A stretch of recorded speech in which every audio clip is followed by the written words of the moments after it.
Welcome to the Curiosity Podcast. I'm your host, Jennifer Brown. I explore my curiosity of really weird things, existential things, pop culture stuff, spiritual phenomena, animals, and all the other things with subject matter experts. What isn't there to be curious about? In today's episode, I explore my curiosity with comedy. Comedy is the foundation of entertainment. It's a genre that gets off on you laughing. More specifically, it can make you laugh in so many different ways. It can make you chuckle, giggle, cackle, and my favorite, guffaw. What a word, by the way. Isn't that word funny in itself? Martin Lawrence makes me guffaw. Jamie Foxx makes me guffaw. And this episode's expert guest, comedian Jazmyn W, also makes me guffaw.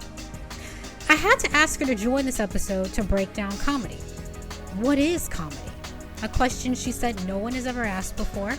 We talk about what makes something funny, why Keenan is her favorite Wayans brother, why Seinfeld is not remotely, acutely, or everly funny to her, and much, much more. She's currently on tour, which she's named Don't Text Me, Text the Baby. Don't worry, you'll learn why she named it that. So let's get into my curiosity. This was such a fascinating conversation with a talented comedian. What's up with comedy? Featuring Jazmyn W. Hey, Jazmyn.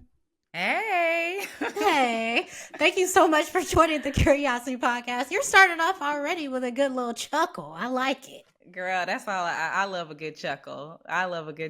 Thanks for having me. Thank you for being on. We're going to talk about all the chuckles and all the laughs and the giggles and how it's a thing where you can make money. And we call that comedy. Okay. Oh. I've always been curious. No, I'm just playing. I assume you do. I assume that you do. Or at least you're on the way to making money. How about that? Yeah. Comedy is definitely bankable. It's definitely something you can make money from. We've seen people like Eddie Murphy, Eddie Griffin. No, I'm thinking it's a lot of Eddies that are funny, huh? Martin Lawrence, Will Smith. So we're not just talking about comedians, but comedic actors, stand-up comedians. This new wave of so-called writers, this new wave of so-called social media comedians. Yeah. So again, thank you for being here. First question I want to ask you though, Jazmyn, is what is comedy? Oh man, I've never had anybody ask me that. Ooh. I think comedy is anything. I think it's going to require more than a laugh, right? Mm-hmm. I think comedy requires maybe three things. If I'm put on the spot, it requires it to be funny. It requires relatability, and it requires like reflection or maybe like introspection. And I would say those three things, in my opinion, is what makes comedy. I love that.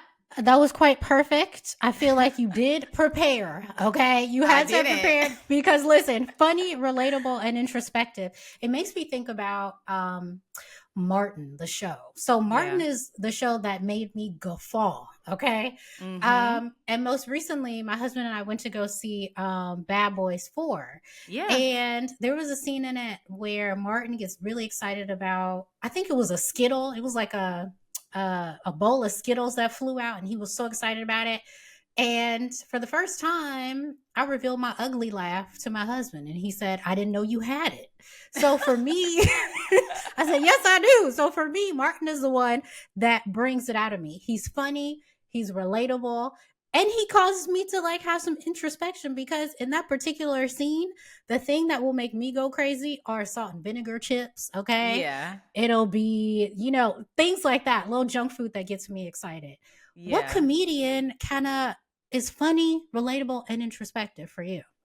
You know what? I will say Martin and the Martin Show has had more of an impact on me than any other comedian. Okay.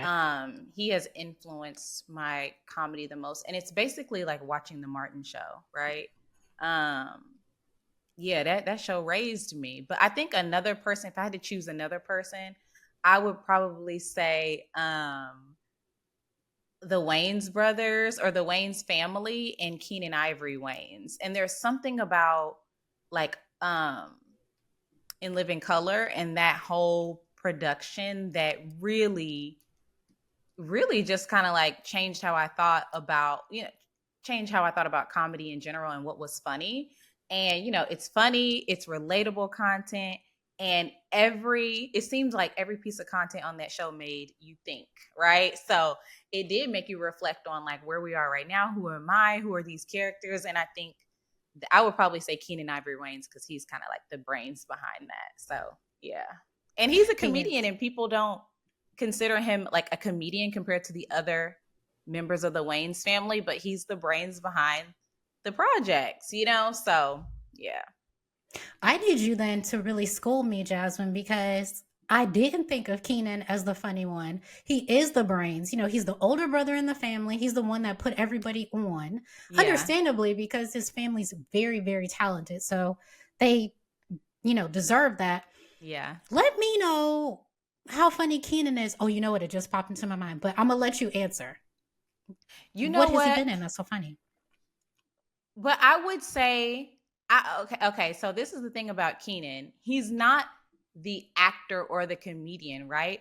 But you have to have an eye for comedy to know what is funny and what isn't. You know what I mean? So I think that is a talent on its own to look at something and be like, this is it, or that ain't it. Let's try something else, And because he can do that, that's what makes him such a great comedic editor or, director or whatever. So somebody who can identify what's funny, you would consider a comedian or just an identifier of comedy? How would you sort of define them? As a comedic genius is how I would define Keenan particularly. But I would just say, they are a, I don't know how I would define them because there's other people that I feel like, I'm trying to think of somebody else that does that. Like, some of the greats do that, but I don't define them as a comedian themselves, but like a comedic writer or something like that, maybe. It sounds confusing, but I stand. I don't care. I stand. I said what I said. So your favorite Wayans is Keenan. That's what you're saying. Honestly, my favorite Wayans is Keenan because without Keenan, yeah. And my second favorite Wayans is Kim, and then my third is Damon. These are controversial, Jazmyn. These are controversial, but I think it's because you are a comedian. Because for me, as a person who laughs, right? I'm the audience. I'm truly the audience. My number one is Damon. Let me get. Okay. Oh, you were gonna guess? Go ahead. I was gonna guess Marlon was gonna be actually your favorite. It is Marlon. Yes. Marlon. And then you're right. And then number two, who's number two? Obviously, I gave it away. Oh yeah, Damon's your number two. Mm-hmm. Of course. Yeah, I just personally, I think that without Keenan, we probably wouldn't even have the Wayans family, right? So he's number one. Damon's number two because I think he's just so hilarious. Yes. I mean, I'm sorry, Kim is number two because of her character work for me. Like, I think she is just like, I don't know. I quote her every week. You know what I mean? I say, nobody better say nothing bad about Miss Jenkins. Nobody better say, and I replace Miss Jenkins with other people in my life. Like, wow. Yes, I love her. And then Damon, and then I would say Marlon, and then I would say Sean. But I think Kim is more talented than Damon and then Marlon as far as acting goes and her character work. Yeah, I think she's really good. I've really slept on Kim. I think when I, used to watch In Living Color as a little kid, I don't think I could relate. I couldn't relate to her character. I couldn't. I didn't know any neighbors. And I'm particularly talking about, what did she say? You ain't heard that from me. Yeah. I didn't know any neighbors like that. So again, when you go back to the relatability part, yes, the relatability, I wasn't able to relate. Therefore, it wasn't funny to me. And it didn't make me, have any sort of introspection. So for you could relate to her comedy. Not only did you respect her character work, as you said, but you could relate to her. 100%. 100%. She reminds me of somebody in my family. Tell me without, if you don't want to identify them, kind of let me know about this person and how they are similar to that character. And it's not like there's somebody in my family that's exactly like her, but she is pieces of family members. Like my mom is from Birmingham, Alabama. My dad's family is from Louisiana. And the curls is my Aunt Faye. The fact that she's spilling tea is my Aunt Patricia, my Aunt Pat. You know what I mean? It's just like everybody. And I'm not even from New York or the East Coast or nothing like that, but just imagine, instead of out of a window, my auntie would be on her porch, and people, the Southern culture is somebody walking by and stopping and having a conversation and just being like, have you heard what's going on like around at church or wherever, So yeah, I totally relate to that character. I think that character, I don't know, it's one of my favorite characters ever that I've ever seen on TV. Wow. And remind me of the character's name again. Oh, I don't remember. I remember the lady was Miss Jenkins, but I don't remember the Kim's character at all. I barely remember that girl. I love that. I think I saw in one of the Wayans interviews, because if you've ever seen when I say all of them, I just mean Damon, Sean, and Marlon. Yeah. They have had iconic interviews with Sway. And anytime I'm feeling down, I will watch one of those interviews. Like I always watch. Yeah, every single time. They crack me up. And I believe in one of those interviews, it was either Sean or Marlon that talked about how people sleep on their sister. Yeah. How they really believe that Kim is the funniest out of all of them. Yeah. So y'all are clearly on the same page in terms of that. So that's pretty dope. Yeah. And I've heard them say that too. That's why I was like, yeah, I know she's the most talented one, but she just, I don't know why she stopped or, wasn't as passionate about it as they were or whatever that, kept her from sort of pursuing it at the level that they pursued it, continue to pursue it. But yeah, I'm like, yeah, she's so funny, naturally funny, hilarious. Yeah. So I want to switch gears a bit because you talked about growing up. Well, no. You say your mom's from Birmingham. Your dad is from Louisiana. Where did you grow up? I'm from Dallas. You're from Dallas. You're a Texas girl. Okay. Yes. So Texas girl, how did you even, I don't know, start in comedy? Yeah. Well, I started because I went to UT Arlington for broadcast communications.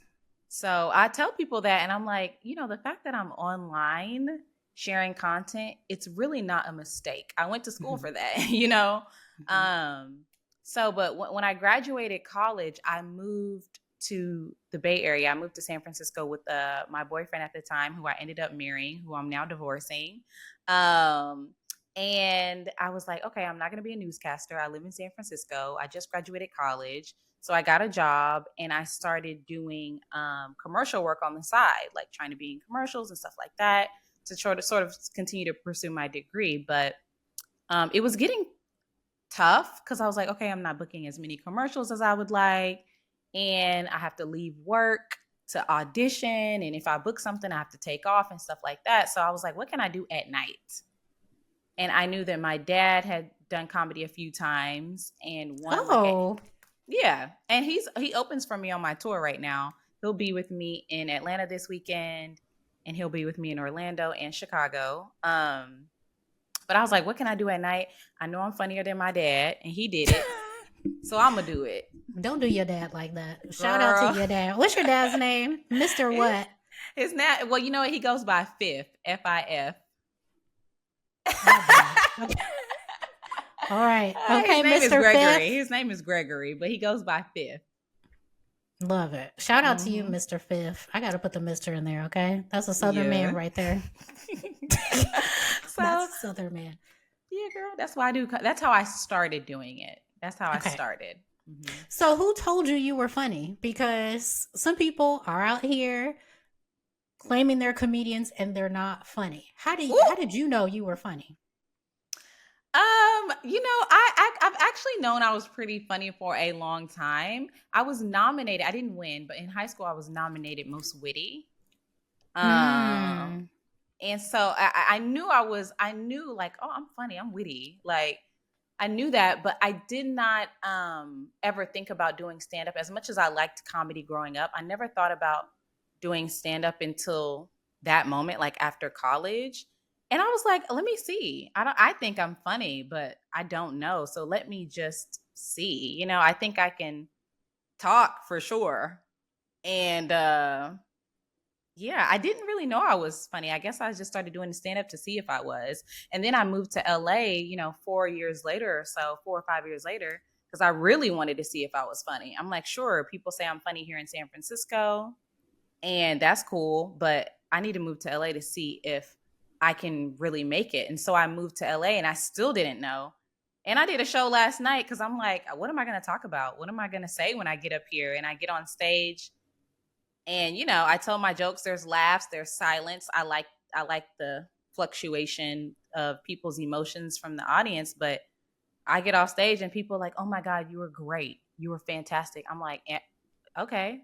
I needed a little confirmation after that set, but I don't know what it is. Sometimes people just tell me, and I think I am, but I do think that there is something unique that I have that captivates people, and I can't tell you what it is, to be honest, but yeah. Well, I'm going to try and tell you because, and I'm not gassing you up, okay? Look, I don't do that, okay? Right. I invited you on this podcast because I thought you would be the perfect person to talk to about what comedy is. You are hysterical. So for everybody, I know Jazmyn through a writer's group, but I'm also trying to figure out, Jazmyn, if I knew you before the writer's group or after. It's all kind of meshing together. The funniest type of comedy that you do to me, there are two things that you do. And I haven't seen you on stage yet, but I've seen clips, right? Not in real life. Two things. You have this internal monologue that you do where you're discussing something going on, and then your voice, which is the internal monologue, is superimposed over that, which is hysterical. Yeah. Second thing is you'll do that same thing, but in your reviews of shows, your show reviews are hysterical. So like Rated Love, Married at First Sight. I don't know if you still do those, but they're funny. So when you talk about the witty part of you being voted most witty, it's so true because you're able to like find the joke. You're able to find the funny in everything and like immediately. So I think that also means, and correct me if I'm wrong, you've consumed a lot of information to be able to connect dots to things that could be funny. Is that correct? What do you mean when you ask me if I've consumed a lot of information? Sure. What do you mean by that? What I mean by that is I've learned in these interviews with comedians that they'll say, "Oh, I watched a lot of TV growing up. I read a lot. I played music. I've, done all these things so I could have all these different references to be able to make my jokes." So is that the same for you? I would say yes. I've watched a lot of TV growing up. I don't watch as much now. I wouldn't say I've read a lot, but I do think I do read. But I read, girl. You're like me. Exactly, yes. I get what you're saying. I completely get it. I've had a book since March. I got 20 pages left. That book there. Page 60, over 6 months, okay? I'm going to get there. Girl. Go ahead, I do listen to audiobooks too.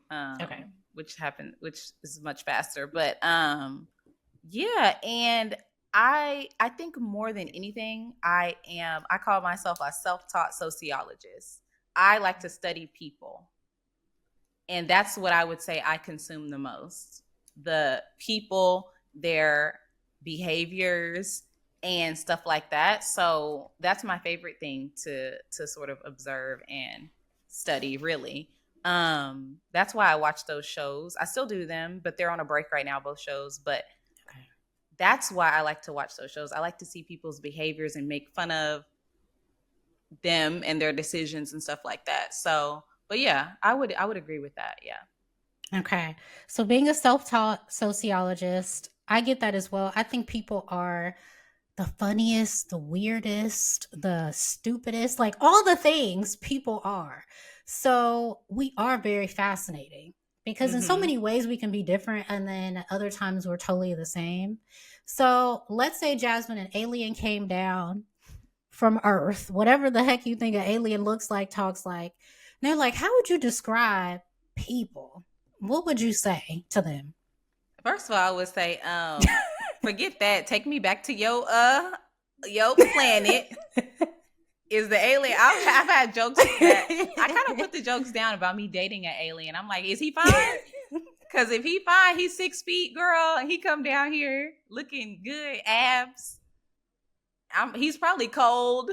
You know what I mean? Because he's not a human, so he probably his body not warm. But I would probably say that first. But no, I guess if I had to describe humans, I would describe us as extremely emotional and irrational. With the immense ability to love, but a lot of guards up before we do it. And that's how I would describe humans, like in general. Would you suggest to the alien that in order to, I guess, destroy those walls, that the alien could use comedy to do that? Do I think the alien could use comedy to break down the walls that we have up? Mm-hmm.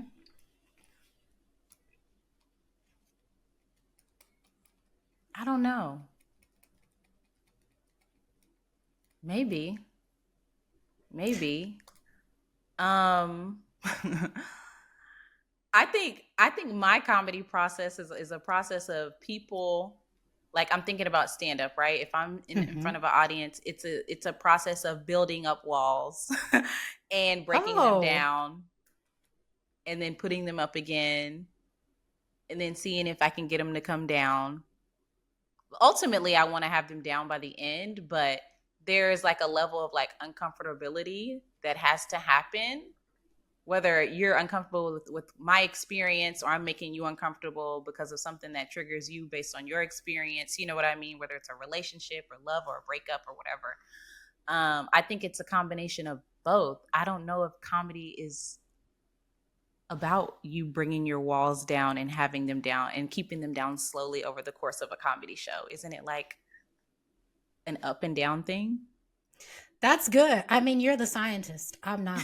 Okay. So this is really opening my eyes. I never thought about, you know what, actually, Zainab Johnson. Are you familiar with Zainab? Of course. She was on an episode of a podcast that I used to produce, and she talked about how she puts up a wall and then breaks it down. So that's funny that you say that. I never thought about that before. What are some of the uncomfortable topics that you talk about that would, start building up bricks and then you're hoping to break them down? Yeah, I think, and it's different for everybody because, like, you talked about that relatability, but I think a very difficult topic, I think one of the most difficult topics, and the person who I've seen do it the best is like Ali Wong, is childbirth.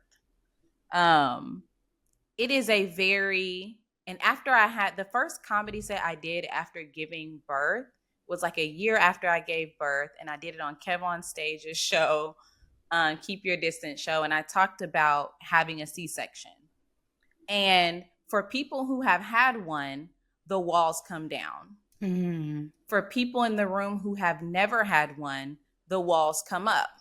Mm. Particularly if you identify as a man in the room, your walls might come up because it's kind of like talking about this experience that you can experience, or you know what I mean, or it's scary, or it's like vulnerability, or you might not want to talk about it. It's gross to some people. You know what I mean? All of these feelings and emotions come with it. But the people who have experienced childbirth and the people who have had a C-section, their walls come down and they like lean forward because they want to hear my experience and they want to laugh at it as well, But other people's walls go up. So I would say childbirth is probably one of the most difficult topics to talk about in comedy on stage. And that's just an example of one. So in the rooms that you do comedy, and let's say, and when I mean do comedy, when you're doing stand-up comedy, and you are doing intimate venues where you can actually see people. Mm-hmm. Let's say you're bringing up childbirth. Mm-hmm. What are some of the ways in which people are reacting to when you know that their wall is being built up versus those who are leaning in and being like, finally, somebody is talking about this? Yeah, I feel like silence. Silence is, oh, y'all don't like that. Oh, y'all don't. Okay, well, let me just continue to talk about it. The silence is the one thing. It's almost like people are like holding their breath, and then the signs that people's walls are coming down, and that there aren't that many people in the audience who have maybe had the exact same experience or a similar experience, but those people have outbursts of laughter. And it's almost like they could be even laughing at their own pain and their own experience. And they could be taken back to their own experience by me talking about mine. And sometimes you just tell jokes for those people. You know what I mean? And everybody else holding their breath and feeling uncomfortable because I'm talking about a baby being pulled out of me. That's y'all's business. But me and the people who have been through it are having a moment right now, So I think those are some examples of like people shutting down and pulling back, like your booty hole getting tight, you clenching your butt cheeks because you don't want to talk about this, versus being glad that I'm talking about it because you had the same experience and you've never heard somebody talk about it, Are there any topics that you thought, you know what, this would be a good one? Based on how I can sort of form it to be funny. Mm-hmm. But no matter how you form it to be funny, the topic just never works. Is there one that exists for you or no? I don't think I've come across that topic just yet. Okay. I'm sure there is one. That's good. Yeah, I think anything can be funny as long as you're talking about your own experience, right? Like when you start talking about other people's experience you don't know nothing about, you should leave that alone. And one of my good friends told me last night, actually, and I was really touched and glad that she told me, but she was like, you're up there, you're talking about very personal things. She was like, but you do it in a way where you're not bitter. You're not bitter about, being a mom or divorce or anything like that. You're just simply telling your experience and people feel comfortable laughing because you don't seem angry or bitter about it. And I was like, oh, I'm not bitter. And she was like, that's what makes it good, And I was like, thank you. That really touched me. But I think that's probably an element of like what keeps things light is the delivery as well. I'm wondering too, Jazmyn, if your ability to keep things so light and joyful, even before difficult topics like divorce and childbirth, is because you've had this wittiness about you since you were a kid. So it's almost like if you're going through difficult things, you'll go through them, they'll be difficult, but you'll always be able to find the funny in it. And I think that just creates a sense of levity in you. That's like a superpower, Yeah. It does feel like a superpower at this point, but it's thanks to my parents because my parents are really like that. My parents can find the funny in anything. Really? Even when it's yes, both of them. Both of them. And my grandma too. It's just like the environment that I was raised in. And it's sometimes difficult to tap into like really sad emotions. That's why I go to therapy. It's okay to be sad. But the fact that I was raised in an environment where we can really laugh at anything, even if it's inappropriate, it has been a blessing. I want to know more about your dad. Okay. I need to hear about this verses and I need to make a verdict as to who is funnier. Is it the apple or is it the tree? Okay. So we want to give our flowers to Mr. Fifth. What is so funny about your dad? My dad is just funny. What makes him so funny? Let me think.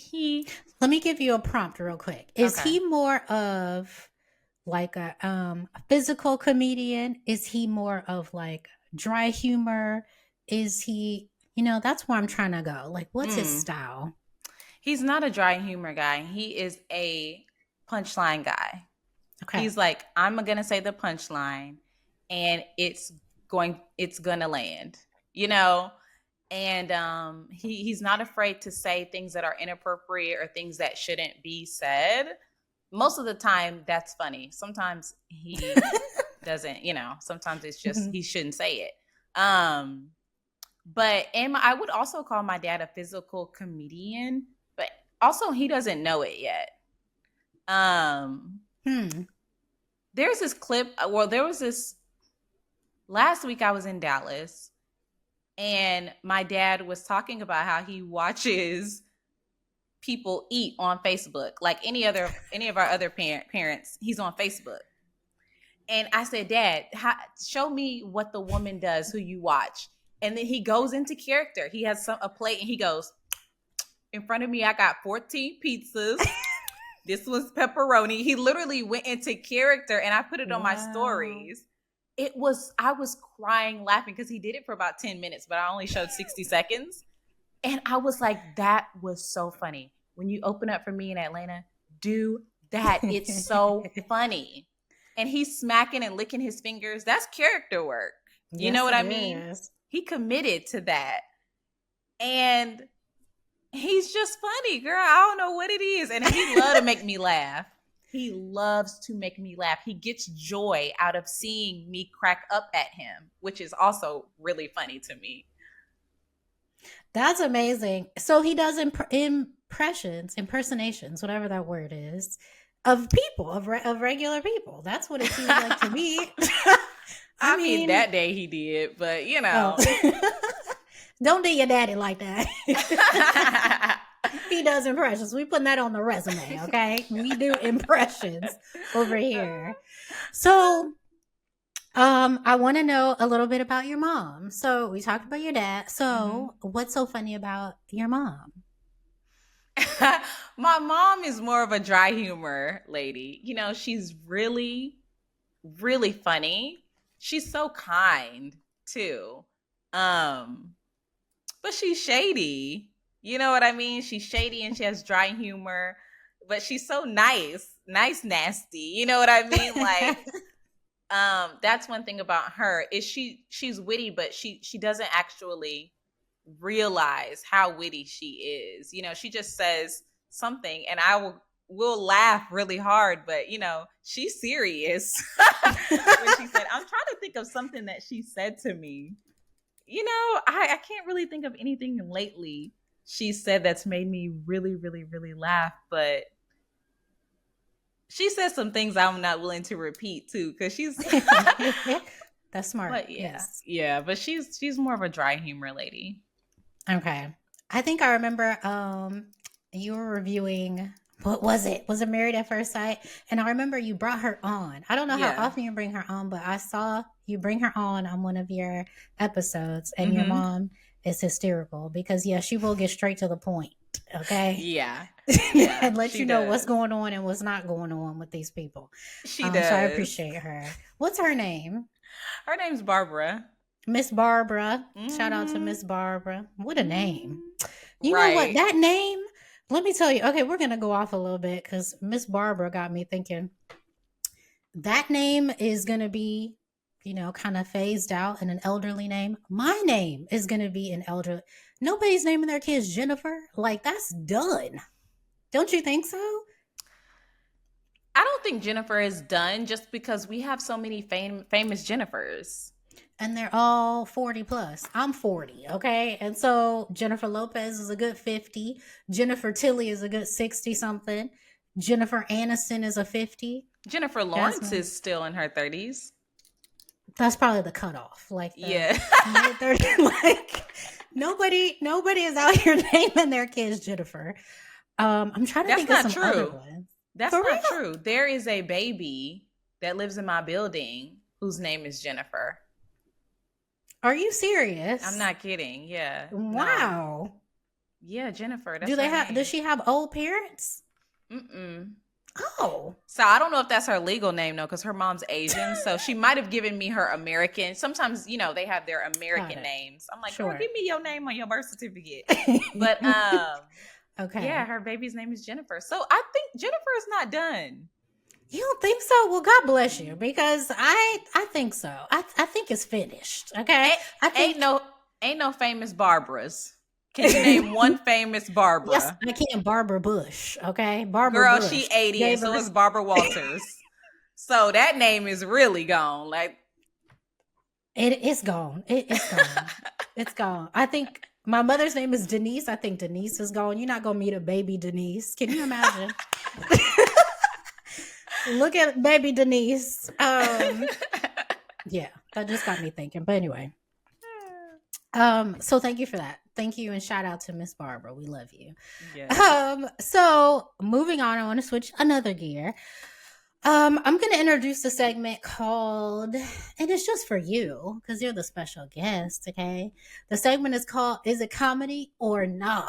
Okay, Ooh. So I have a gripe about some of these shows nowadays. Okay, yeah, I feel like some of the shows are categorized as comedy, but they're not making me laugh. Or maybe they're making me laugh, Jazmyn. This is why I need your help. Maybe they're making me laugh like one time during the whole episode. But again, I wouldn't call it comedy, right? Okay. Or the humor's so dry that it'll get a good chuckle out of me. But again, it's still categorized as comedy. So I want to know your thoughts on whether these particular shows are comedy or nah. Are you ready? I'm ready. I hope I've seen them because I don't be watching TV like that, girl. But it's okay. I'll give you a synopsis, and just from the synopsis, you'll tell me if it's funny or not. Okay. Okay. All right. The biggest offender for me is The Bear. Have you seen The Bear on Hulu? Oh Lord Jesus, here we go. So. Hold on, I'm gonna Google. We go skip. No, we're gonna skip because this is one where you would have to see it. But this alone is funny. Okay, so it's about a New York chef who moves to Chicago after the death of his parent, and he ends up taking over a family restaurant. That's what it's about. It says a drama. It says it's a drama. It ain't no drama. They lied. That thing has been categorized as a comedy. The Bear. Really? Yes. Go to do me a favor, Jazmyn. Go to the Emmys. That's how I know how it's categorized. Go to Emmys and The Bear. So the Emmys categorized it as a comedy. Okay. So when I say categorized, I mean the award shows and stuff. Yes. Okay. So, okay, we're going to skip The Bear. We're going to skip it. Don't worry. Okay. I got another one for you. This is going to be which one, okay, has Jazmyn's, both of us seen, okay? The Marvelous Mrs. Maisel. Have you seen that? Yes, I've seen season 1, I believe. Okay. As long as you've seen one episode, do you consider that to be a comedy or a nah? That one's a little bit tricky, but I consider it a comedy. I do, because it's about comedy, right? It's more of it's like a dramedy. Yes. Yeah, but I do. When you were watching it, did you laugh? I laughed a few times. Yeah. Okay, a few times. How big per episode? Girl, it's hard to make me laugh. I sat at a comedy show last night, straight face at most of the time. But no, I will say there were some funny moments to me in each episode. I'm not gonna cackle over like I'm watching My Wife and Kids or nothing like that. Because there is a dark element to that show, the way it's shot, the lighting, it feels sometimes it just doesn't feel like something you should laugh at, but I have laughed at it, and I think it's a really good show. I liked it too. I didn't like how it ended, but okay, don't tell me because I haven't seen it. Oh, you haven't? Okay. I won't tell you, but I do consider this to be a comedy too. Okay? You do? I do. Okay. I do. I had to be a little difficult. Next, this is gonna sound crazy, but some people don't consider it a comedy because I don't think they can relate. Seinfeld. Do you think Seinfeld is a comedy? Oh my goodness. Listen, When I moved to when I moved to Los Angeles, every white man in LA would say, "Oh, Seinfeld, oh, Seinfeld, oh my God, you gotta," and I would say, "I've never seen it." And they would say, "You gotta watch it." Every white man I've ever met who does comedy. And I said, you know what? I'm gonna take y'all up on that. I went home and I watched at least 10 episodes. When I tell you, I don't think I laughed one time, not one time watching. It's just it's a sequence of events is what happens in that show. Like, I would say it is a comedy because it's supposed to make you laugh. Does it actually make you laugh? Not me. And it's not because it's a show about white people doing nothing. And I know it's a show about nothing because Frasier is one of my favorite shows ever. And that show makes me cackle. You know what I mean? Will and Grace, cackle. Seinfeld, what's funny about this? What's funny about this? And where y'all get money to live in New York? Because when do y'all work? Any of y'all? Like, child, no. It's a comedy though. It's a comedy. Okay, so it's a comedy. It just didn't make you laugh. Not me. Not you. Not you. Okay. I have to admit, I love Seinfeld. I think it is freaking hysterical, girl. I think it is hysterical. What you be laughing at? Listen, all of it. Okay, the man with the crazy hair. Man with the crazy hair, yes, I can relate because I've had crazy hair. I know people with crazy hair that act like that sometimes. There's this one episode where what is her name? Julia Dreyfus's character in Seinfeld. She's wearing a coat in Jerry's apartment. She's just walking around with the coat, and Jerry gets uncomfortable because he's like, "Why are you wearing this coat?" I'm like that. I don't like people just being in the house with a lot of clothes on. It gives me anxiety. So it's like these little things that I think are so funny. So the fact that we are definitely on the opposite ends of Seinfeld is hysterical. But you still say it's a comedy, even though it didn't make you laugh. Yeah, I still say it's a comedy. Say it's a comedy just because what's funny is subjective. But I do think that the show is it's a comedy sitcom. I personally don't think it's funny because my family is funnier than them. You know what I mean? Like sitting around with my family is funnier than that to me. But them, I'm like, they ain't doing nothing on this show. It's good background. It's good when you cleaning up or you cooking. It's good to have that on. I think you share an opinion by a lot of people. So I'm gonna just say that. But I freaking love it. It's freaking hysterical. Okay. Last one, and then if you have any, let me know.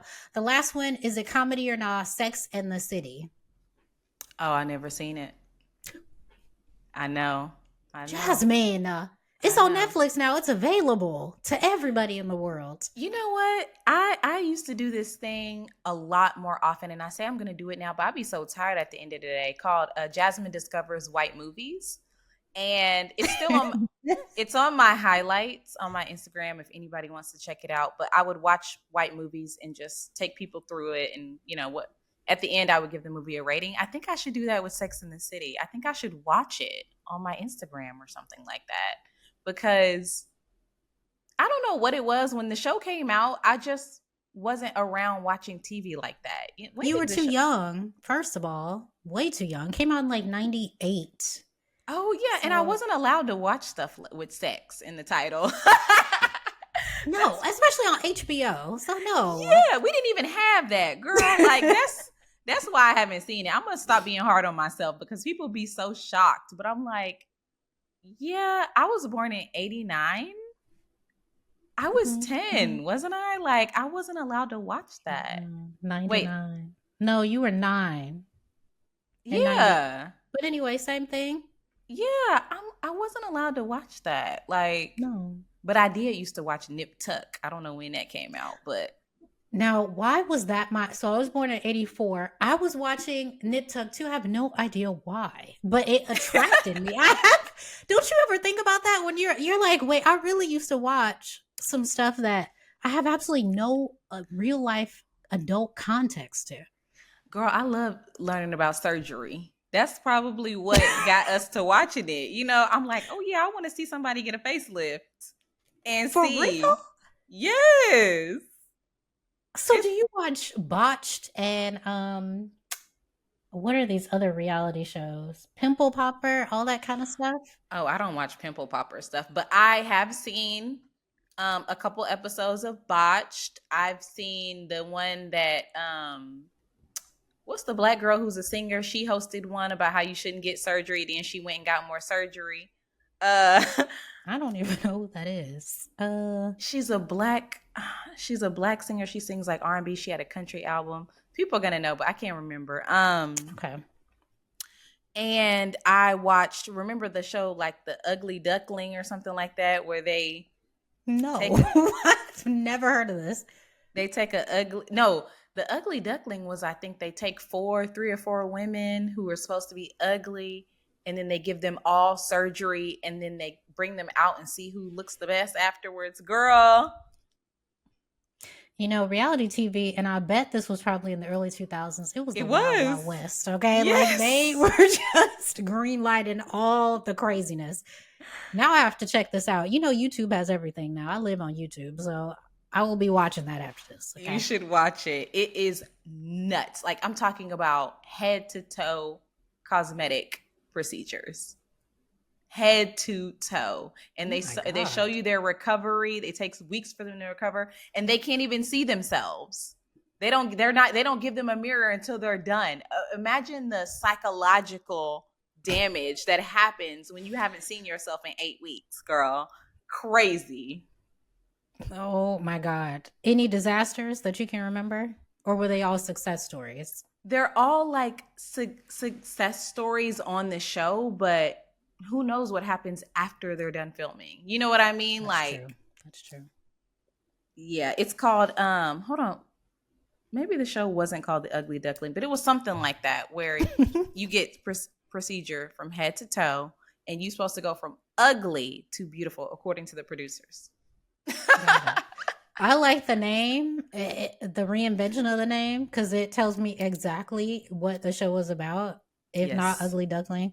So I'm gonna find it and I'm gonna report Yes. back because this is crazy.